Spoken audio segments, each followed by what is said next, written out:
Few thoughts with you about what I would like to call the queen of the virtues, gratitude. I know from AA friends that this is a subject that is discussed and felt and talked about and used as topic for discussion at meetings in AA and has been so discussed from the beginning. There is, as perhaps you are well aware, a profound sense of gratitude in the hearts of practically all alcoholics. Gratitude itself is a virtue that stems automatically by its nature from the heart of a receiver, one who has received. And I think the deeper the need that has been fulfilled, the deeper the sense of gratitude. As you know, the alcoholic reaches a point in his life where he simply admits powerlessness. He says he's hopeless and he's helpless, and he goes to a power greater than himself and as much as says, you have what I want, you have what I do not have, please. And when it is given, the sense, this feeling of liberation and freedom causes a sense and a feeling of gratitude to blossom almost immediately and stay. I believe that the beauty of gratitude, like the beauty of anything, can best be seen in the ugliness of its opposite. How do you tell someone how beautiful is the scent of a rose? You can contrast it with the stench of garbage. And I think that the beauty of gratitude can best be seen in the ugliness of ingratitude. Ladies and gentlemen, no one can stand an ingrate. Even little kids who fail to say thank you, there's something kind of repulsive about that. It may not be the child's fault. I think most of you who are parents constantly remind your children, say thank you, say thank you, say thank you. Gratitude is one of the most beautiful adornments of the human soul. In fact, a friend of mine calls gratitude the Paschal candle in the cathedral of the human soul, which lends it light and warmth. I believe that gratitude is what makes little people big. Gratitude transforms a small heart into a big one. Gratitude is the loveliest, I think, of them all. The ugliness of ingratitude, I've always referred to it as the halitosis of the soul. It is the only thing that makes God turn his face aside. I heard a man say that the prayer of the ingrate is an insult to the face of God, because the ingrate is reaching as high as he can reach to get, and the grateful person stoops as low as he can stoop to give. Because implicit in gratitude is the desire to share the gift. I have heard it said that gratitude is the only coin with which man can buy God. I feel very strongly, and I hope not irreverently, I do not mean to be flippant when I say that God is a sucker for gratitude. Why is it that gratitude occupies such time in the thought and in the speech of the alcoholic? I think that to appreciate the beauty of sobriety, one has to contrast it with the ugliness of the disease. There's a lot of medical research that has given us a whole lot of facts about this disease. The physiological addiction to a chemical. But you and I know from the words of the big book, Alcoholics Anonymous, that the most powerful descriptive definition of this disease is soul sickness. It is a physical disease whose repercussions are mainly spiritual. The human body is one of the most magnificent machines ever devised. It can stand punishment and pain almost beyond imagination. How many hundreds of hangovers does the average alcoholic go through in a lifetime? How often have people been this far from death and survived? And in the treatment end of this disease, those who are involved in it know that some people who come close to death are up and about within a matter of days. I'm not saying that it doesn't damage permanently. In some cases it does. In some cases the brain damage is irreparable. Sometimes liver damage is irreparable. But in the main, the human body bounces back and bounces back and bounces back from a lot of things.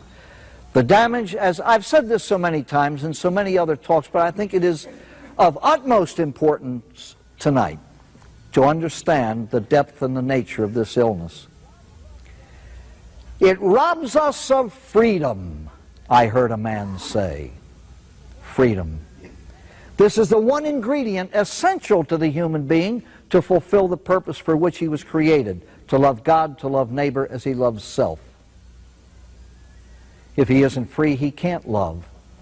If he isn't free, he can't fulfill the purpose for which God made him.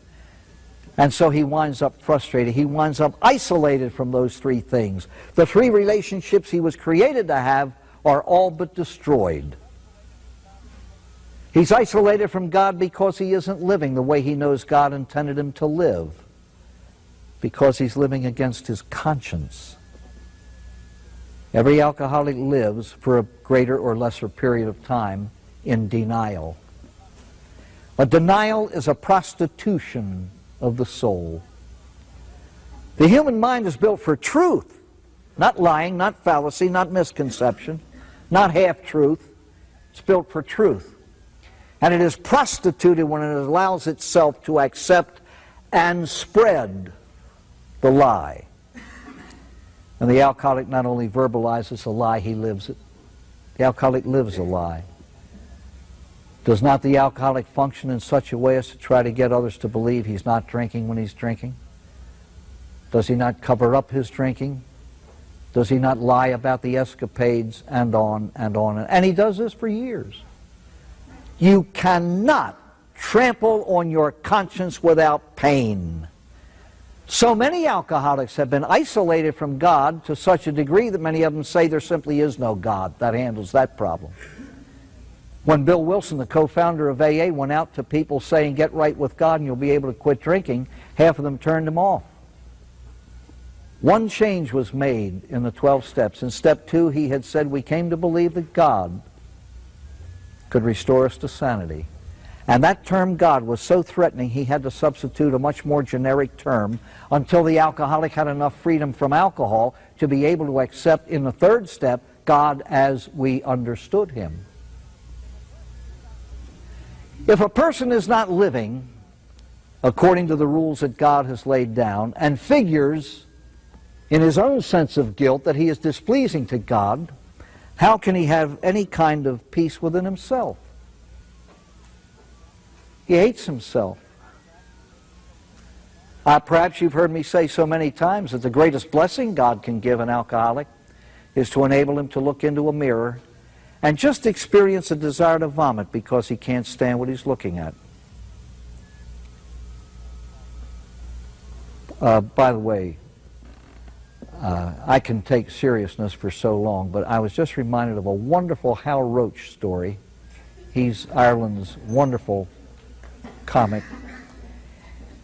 He's talking about an Irishman who was walking home drunk one night with a pint in his pocket, and he fell. And when he got up and started to stagger home, he felt this trickle going down his leg, and he prayed, please, God, let it be just blood. And it was.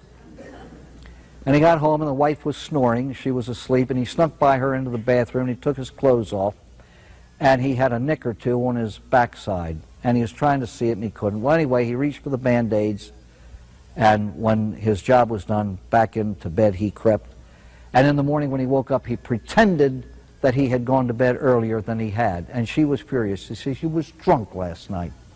"Ah, no, darling," he says, "I wasn't drunk at all." She said, "I knew you was drunk the minute I walked in the bathroom and saw the Band-Aids on the mirror."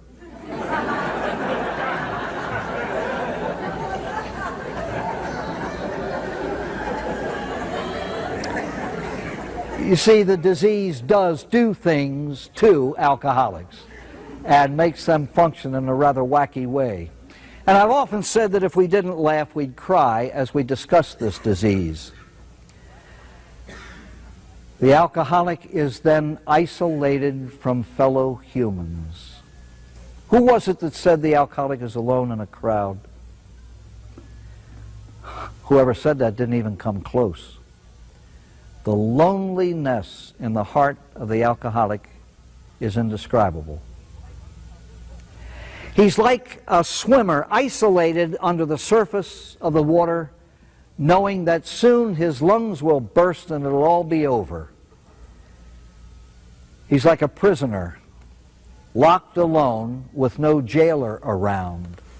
He wonders whether he will ever be free. All of a sudden, somebody leads him to the garden of sobriety and opens the door and ushers him through. It's like the swimmer whose head bursts the surface of the water and air is there and he fills his lungs with it. And the fellow who walks into the garden of sobriety and there is the well of sobriety and he gulps its pure water as if there were no tomorrow. And this feeling of being set free enters his soul. And he wants to tell the world about it. I think in AA, I have heard at open meetings many, many AA stories. And I have heard people of all ages, all stations in life, proclaim their gratitude for their sobriety. But this is what I hear: whole lists of things to be grateful for, and very rarely, for whatever reason, I don't know, very rarely do I hear AAs say what they do to express the gratitude for these things.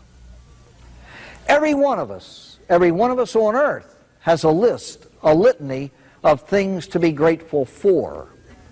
The alcoholic who describes himself as bankrupt in every way, body, mind, emotion, and soul, has practically everything to be grateful for. Number one is his life. Sobriety is life. You and I know that this is a terminal illness. If the alcoholic does not stop the drinking, ultimately it will stop him.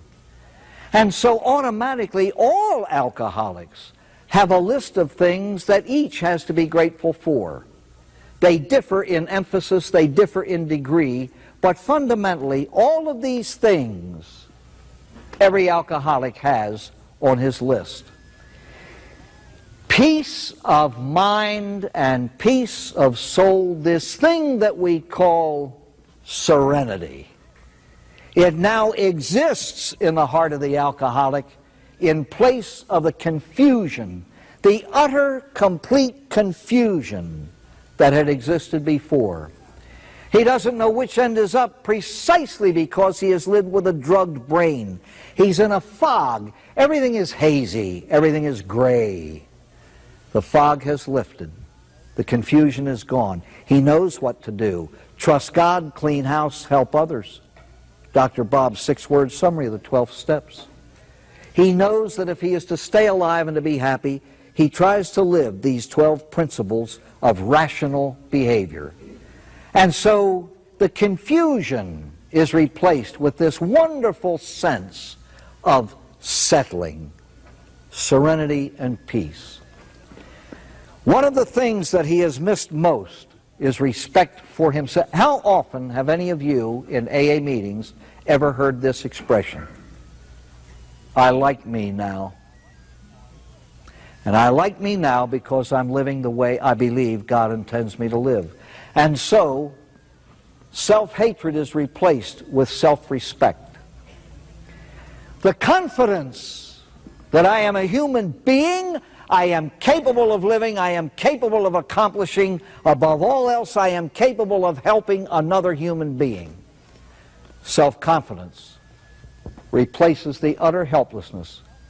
The alcoholic says, I couldn't even help myself. How in the world could I help somebody else? Now he can.